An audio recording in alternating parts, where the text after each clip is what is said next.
ஒருவேளை உங்க மனசை ரொம்ப கஷ்டப்படுத்தி, நீ மற்றவங்கள மாதிரி உங்ககிட்ட ஒண்ணுமே இல்லை, நீ வாழ முடியாது, மற்றவங்கள மாதிரி உன்கிட்ட என்ன இருக்குது, ஒண்ணுமே செய்ய முடியாது, நீ எத்தனை வருஷம் ஓடுவ, நீ எத்தனை மாசம் இதை வச்சு ஓடுவ அப்படின்ற ஒரு நெகட்டிவான ஒரு எண்ணத்தை உங்க மனசுக்குள்ள விதைச்சிட்டே இருக்கலாம்.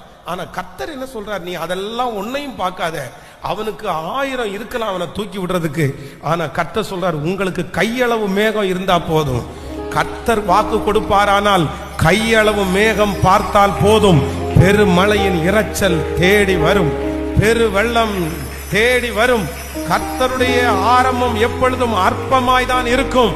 அற்பமான ஆரம்பத்திலிருந்து முடிவை சம்பூரணமாய் மாற்றுகிற கர்த்தர். ஹல்லேலூயா.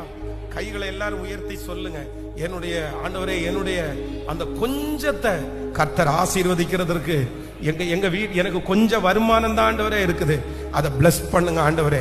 சொல்லுங்க எல்லாரும், எங்கிட்ட கொஞ்சம் திறமை தான் இருக்குது, அதை கர்த்தர் ஆண்டவரே ஆசீர்வதிங்க ஆண்டவரே. சத்தத்தை உயர்த்தி, ஆண்டவரே இதுல ஒரு பெருக்கத்தை கொடுங்க, இதுல ஒரு வளர்ச்சியை கொடுங்க ஆண்டவரே, இதுல ஒரு ஆண்டவரே ஒரு உயர்வை இதுல கொடுங்க ஆண்டவரே. கேளுங்க கேளுங்க, நான் உங்க சமூகத்துல அதை